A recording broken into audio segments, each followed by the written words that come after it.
Good morning, everyone. I'm Jean De Castro. I anchor the new show First Up of Bloomberg Philippines. Now we have an esteemed panel of guests with us today, and I wanted to start with asking, like, you spoke of different aspects of security.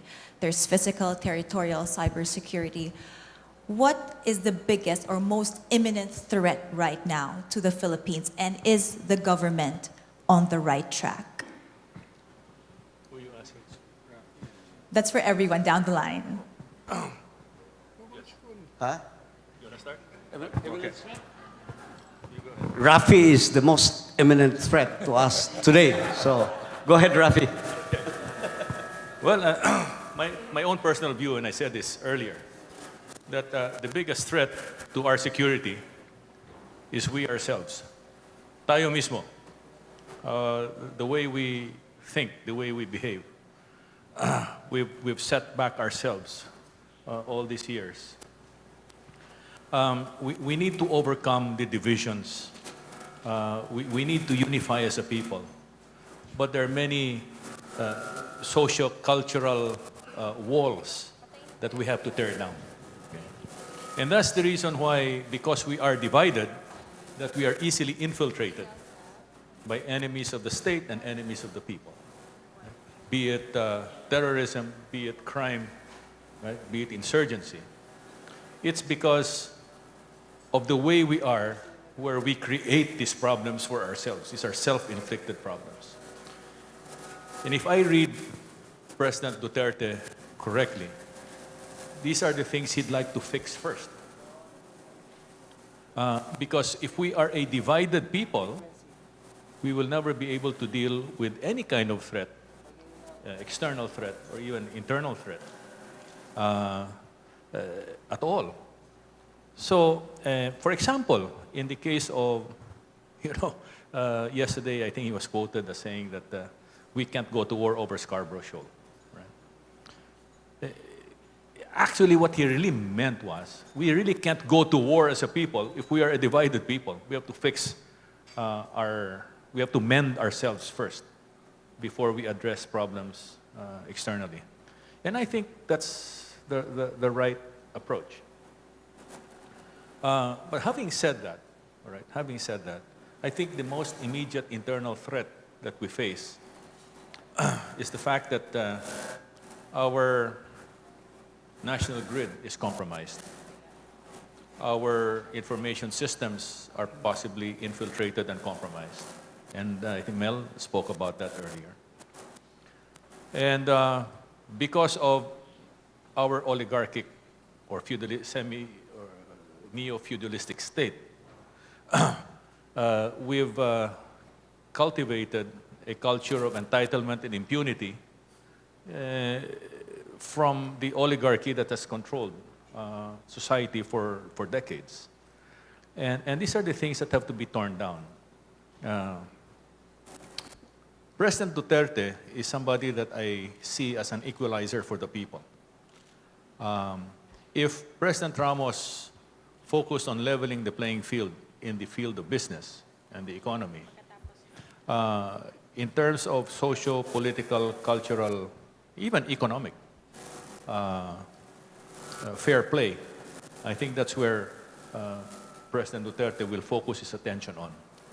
Because if he doesn't gain the trust and confidence of the Filipino people, if he doesn't address the problem of crime and corruption that has infiltrated government from top to bottom, he'll never be able to regain the trust and confidence of the people and unify the people to deal with our other internal and external threats. That's the long and short of it. I'll answer that in another perspective. You know that businessmen are the most cowardly group. They don't go to places where their investments will be in danger, they're the most cowardly, I say. And I say that from experience.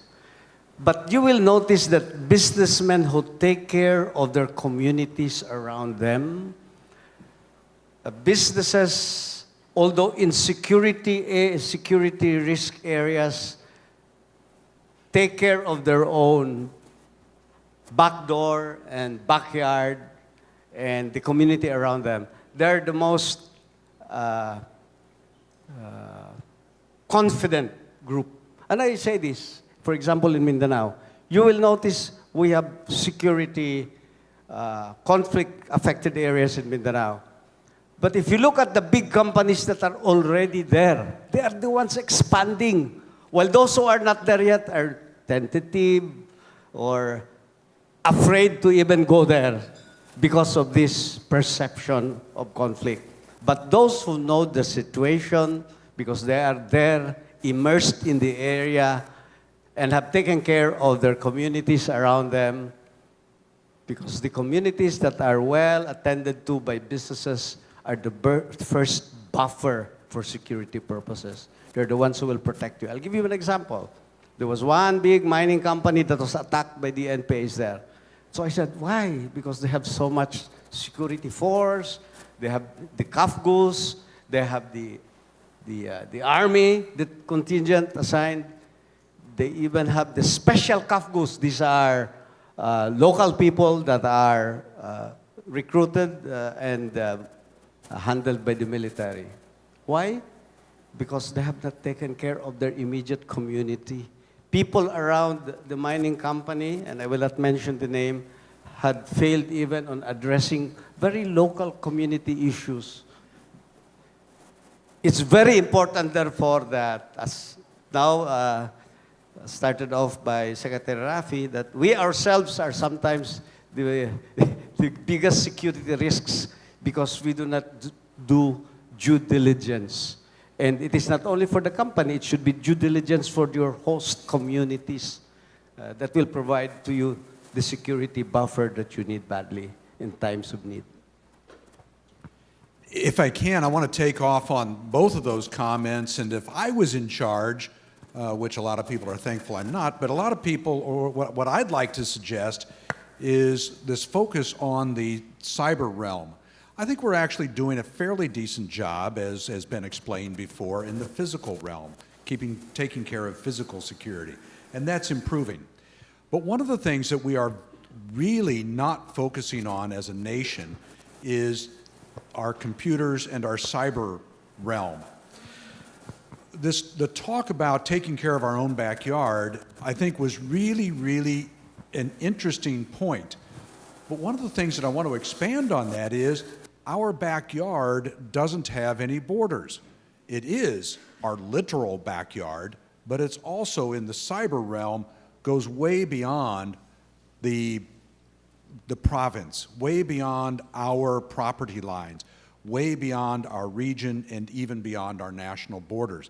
We can be attacked from anywhere these days, and our companies will be attacked by nation states, our nation will be attacked by nation states, and we may not even know it. And actually, that was one of the things that I think you brought out very well. Our bad guys can infiltrate our systems, and we won't even know it. I don't think you're going to see a June 6th, 1944 D-Day style invasion, because they don't need it.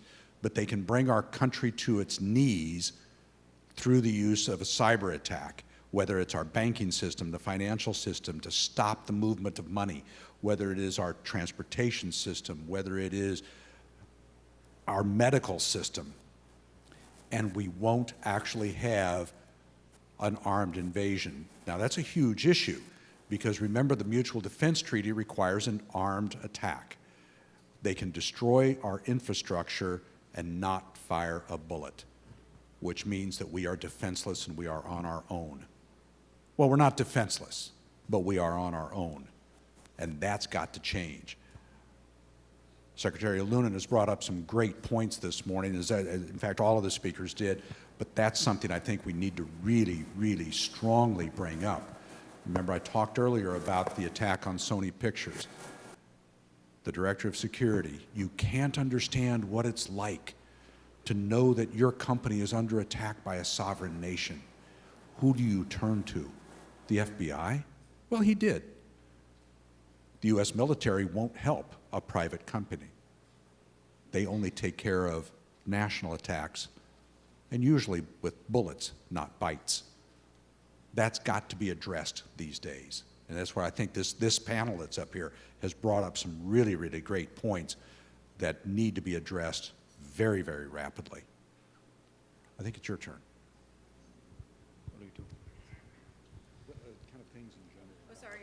Sorry, I missed that. Yeah. Yes, we want to know what for you would be the most imminent security threat. I know earlier you mentioned different types of risks, and one risk being a reputational risk, but right now for you, for the Philippines, like what would you advise clients coming to the Philippines? What would be the biggest risk they should watch out for? Yeah, it's interesting. I guess it's going to depend on the sector that you're in. So we spend a lot of work with, a lot of time with clients in the BPO sector, and if you look to BPO, it's whether it's people risk and or property. If we start to look at the property side of things, obviously from our perspective, it's the obvious things like, I mean, fire you can almost discount to the extent that's the same anywhere in the world. But natural catastrophe risk for us is huge, and talking to typhoon, we know we're going to get impacted. It's almost predictable. And therefore, when we talk to companies, it's around increasing your footprint to the extent, if you look like now, for example, Mindanao and down in Davao City or Cagayan de Oro, for example, we don't have as much natural catastrophe risk around typhoon. So if you have a massive dependency on properties that are located up in this part of the Philippines, you might want to look to diversify and move some of your asset of production down there. And I would much rather see companies moving their assets down to Mindanao, for example, than to another part of Asia. And I think that's something that needs to be encouraged, is to the extent that rather than saying, well, we're going to move it to Indonesia or Malaysia or somewhere else. Compared to other countries, Yeah, you would I mean, tell them to bring it to Mindanao. Why is wouldn't that? you, right? You've got the incentives that are being put forward by the government and others. You've also now got what people overlook in terms of physical risk. It is not as natural catastrophe affected as, for example, Luzon is. So if we're down in Mindanao, we don't have the frequency of typhoon impact, direct typhoon impact. We all know in this room, everyone would be acutely aware of the earthquake studies. We did the drill yesterday, remember? So I hope everyone was down there crouching and tucking as they should have been. Duck cover and hold. Duck cover hold, off you go.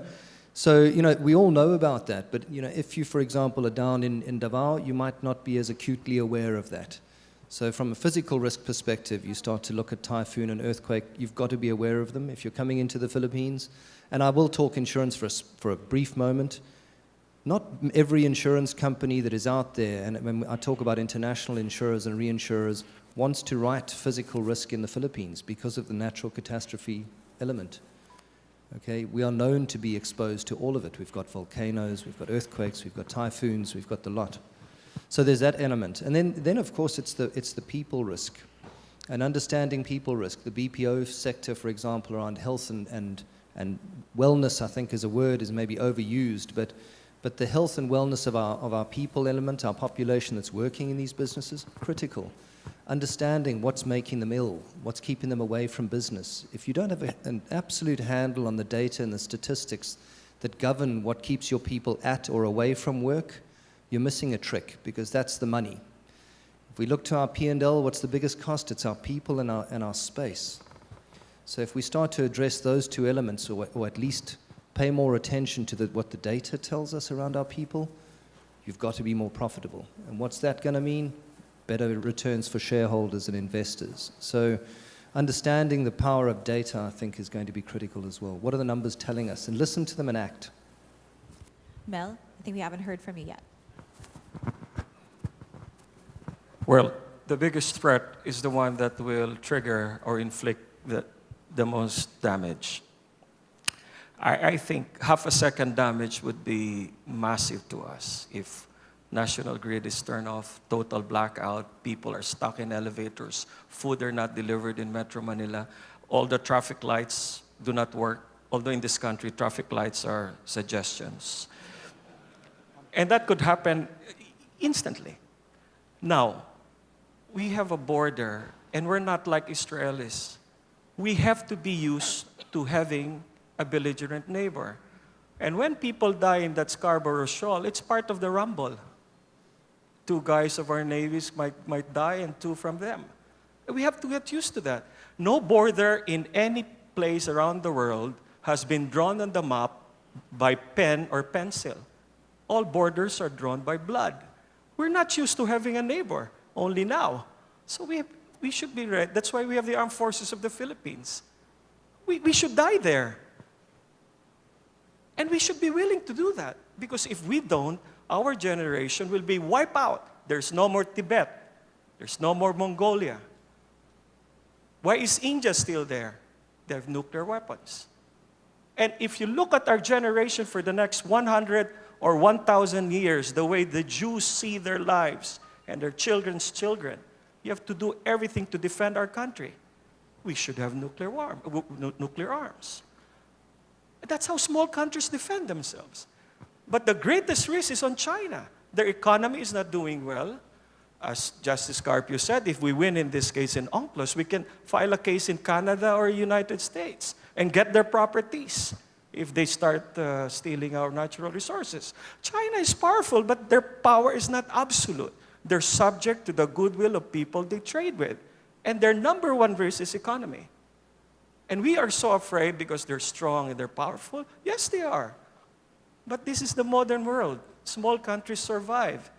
And we need not reinvent the wheel. How do small countries survive? They have strength.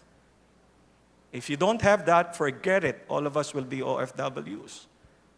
This country will be theirs. We should fight them, tooth and nail. And we can buy and develop our own nuclear arms. Why not? Think 1,000 years. We have to be strong now. And I think that's the way to fight it. It's a deterrent. If we don't have it, we die. Thank you.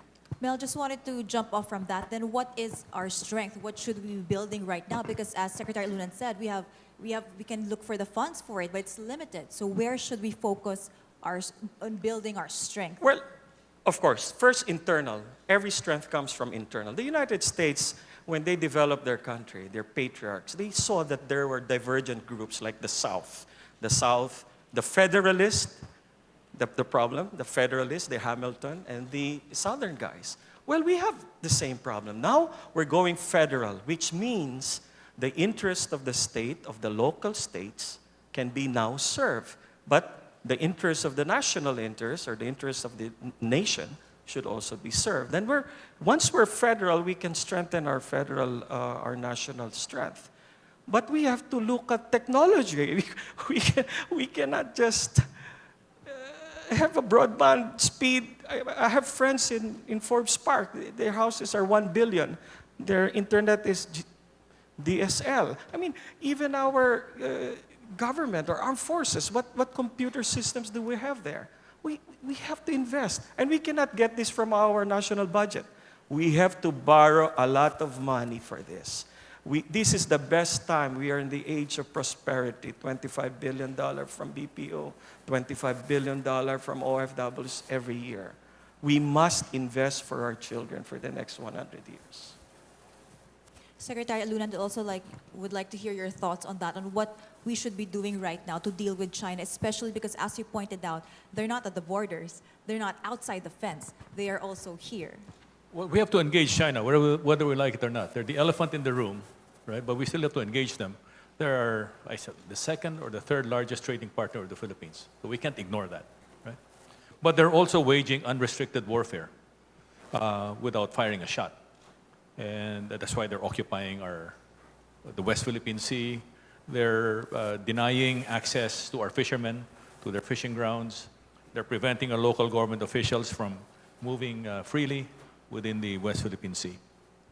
So they are undertaking unwarranted aggression, and that must be addressed. So on the one hand, on the right hand, we have to continue extending the hand of peace, building bridges, people-to-people relations, business, academe, etc. But on the other hand, we have to invest in credible deterrence, because it's only in credible deterrence that we can effectively stop intrusions in the West Philippine Sea.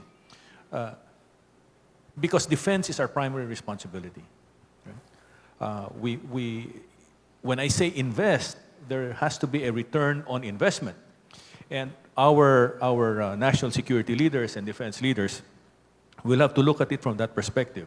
For example, how many billions of pesos or hundreds of millions of dollars are lost every year in the West Philippine Sea from poaching?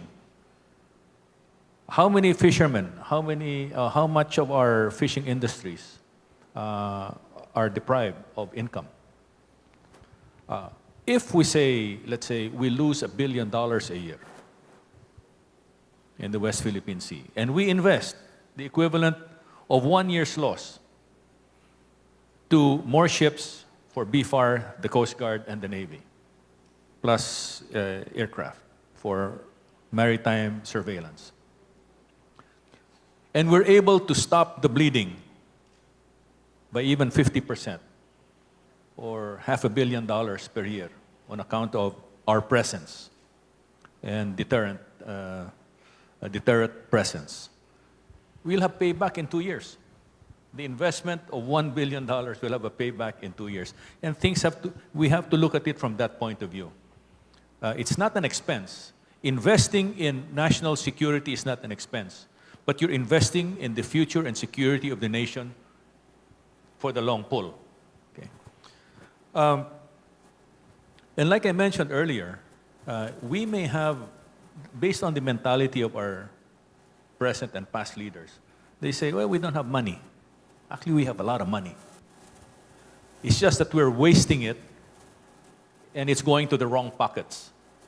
If we put a stop to that, if we're able to stop the bleeding, even by 30% or 40% over the next 3 or 4 years, the amount of savings that we can generate from the reduction in crime and corruption in government can go a long way in funding, providing additional funds for credible deterrence.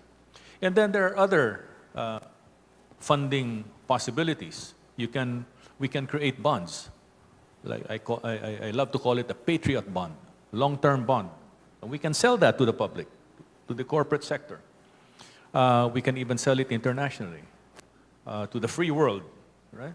Invest in the Philippines. Invest in security and free trade. Invest in the West Philippine Sea Patriot Bond or something like that. We can, through very good diplomatic maneuvers, expert diplomacy, we can extract perhaps meaningful concessions from our allies in terms of foreign military sales and foreign military transfers. That reduces the cost in terms of building our credible deterrence. So there are many possibilities. And don't forget, we still have our GAA. Our General Appropriations Act continues to improve every year because of improved collections. As the economy improves, of course, we collect some more, and therefore the budget increases. So that's another source of funds. We have to think positive. We cannot be defeatist. Unfortunately, like I said, we may have our internal weaknesses, but that should not deter us from also simultaneously addressing the external threats that we face. Because if we do it sequentially, we're going to get eaten up alive. The challenge we face is that we have to fix ourselves, but at the same time, we have to address those that threaten our long-term survival. Can I add something? Yes, please. Can I add on a light note? We have to invest money to keep that naval battleship that we have parked in the South China Sea called Sierra Madre. You know why? We have a mutual defense treaty with the U.S., okay? Any attack on that Sierra Madre is an attack that can provoke already activation of that treaty for them to come to war for us. However, Sierra Madre is rotting away. It's rusting away. It might even collapse eventually, and there will be no naval ship there. So there will be no more protection from us in some way for the U.S. to come into play. So let's invest a little bit in a light mode, restructure, repair that naval battleship there. Although it's not really a battleship, it's button beaten, but battle weary. But, if that is totally rotting away, then there'll be no more immediate activation of the mutual defense treaty that we have with the U.S. Yeah? So is that a good advice, Rafi? Put some money there. Put more bars there, repaint it, put some gun emplacements. Perhaps that could be one good deterrent immediately. Because we need our friends to support us, In the fight with China, in our fight with China, we can fight with them, bilaterally even dealing with them. But before we do that, we must first take care of our allies. That when we talk from a position of strength because we have people backing us up. We cannot leave our allies behind and say, oh, let's go bilateral already. Let's talk to China already because amongst Asians, that's the way to deal on things. Maybe we can get concessions. But, when you start talking to them without big brothers, and I'm not only referring to the U.S., we have alliances with a host of countries, then perhaps we can get a better deal. That's just a thought. I think Richard was giving me that was time, but I wanted to take advantage of Secretary Dureza's presence here. Take advantage of me? How? You? Please, go ahead. Security, we're talking security. Do so, willingly. Secretary, I just wanted to, Secretary Alunan talked about, having two strategies there, like the right hand looking at the economic aspect and the left hand preparing deterrence. How about when it comes to dealing with insurgents and rebellions and terrorists? Because we have a different approach for different groups. Now, how do you see this being different under the Duterte administration, and what will make it successful this time? It will not be different in the Duterte administration. The same laws, the same paradigms exist. You have to deal with the strong arm of the law on those who commit crimes. For those who would like to go on negotiations with you, you have a different way of handling them. There is an onset now of foreign terrorists trying to show off local boys who'd like to qualify to be ISIS members. One reason why I thought John Ridgdale, my Canadian good friend, was beheaded, and I got it from good information, I said, why would they behead John when his family was directly negotiating and offering already some substantial amount? Not so much what they demanded. They were demanding about 300 million pesos. And the daughters were there and they said, we're able to raise this much. And it's also a little bit substantial, But I said, they knew that John was the only one who was capable through his family. All the other three were less capable of presenting some money. So if it is just for the money of it, as we thought it was, then perhaps he would spare John Ridgdale as the last. But why did he behead him first? I got it from information that they were trying to show off to their other partners abroad that they are also qualified to be taken as their own brothers, that they can represent the local ISIS here. And that was very disturbing, that analysis was very disturbing.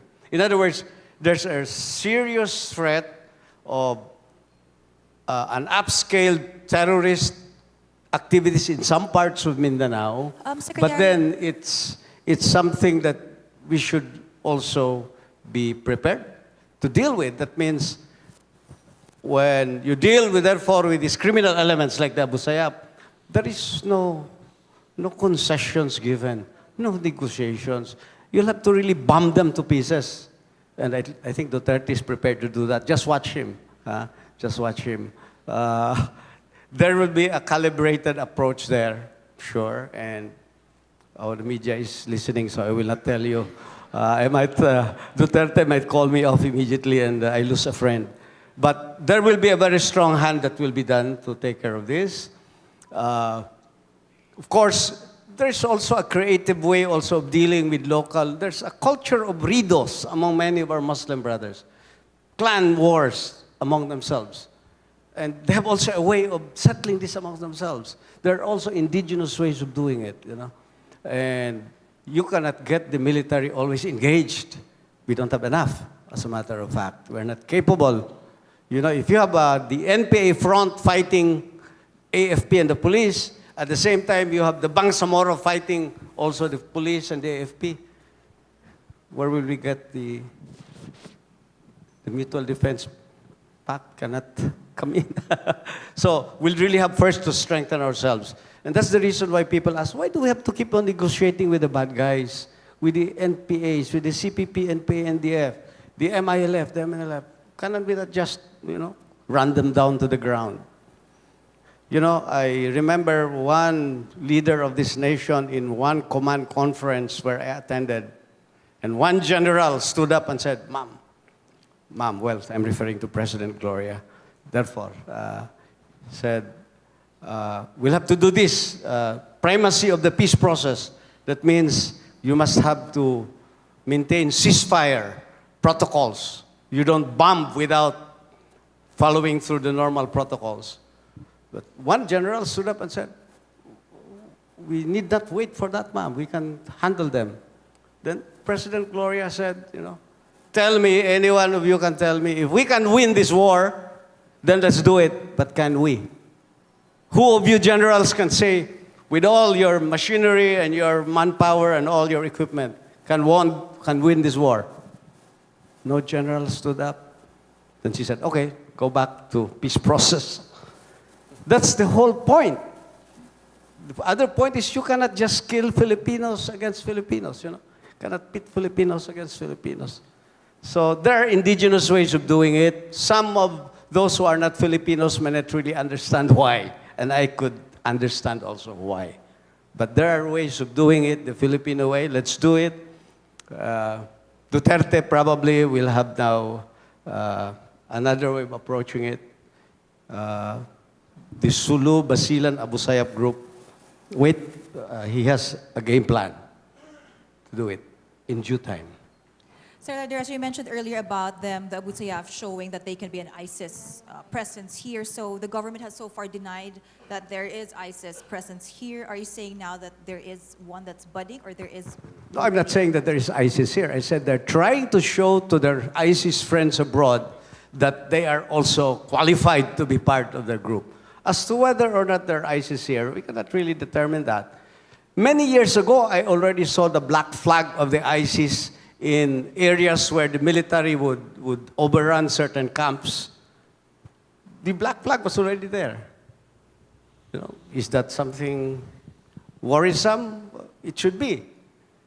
Because even if they're not members of the international organization, but if they claim to be, they'll try and imitate what the others are doing out there, and they're capable of doing it. And they behead people already. We saw them how they do it. Diba? You want to engage me again? Or further? We're okay, Secretary Dureza. Just moving In on, another way? Just Okay. moving on quickly to another form of security breach, cybersecurity. Just wanted to hear quickly from Mel and Steve. Given that now the government wants to implement a national ID system, given what just happened of the Bangladesh bank heist and COMELEC, as a citizen, I'm going to ask, is my data safe in the hands of government? Are we ready for it? I think we're very ready. We have now an administration that is willing to undertake a national ID system. One thing good, though, the voters list and the data have been compromised, but it also a positive side that we're not too advanced in the digital economy. We don't exchange money, or we don't really do so much e-commerce using our identification. But now I think all the banks and all the institutions should redo and add more parameters in authenticating users. Well, the ID system is also an issue with the left and some of the insurgents. But I think there is more understanding now because our administration is building an inclusive society. We just have to tell them that ID system is important in the delivery of services to the public. But more important is we really have to do cybersecurity. And I defined a while ago what is reasonable security. Our own government has to do that.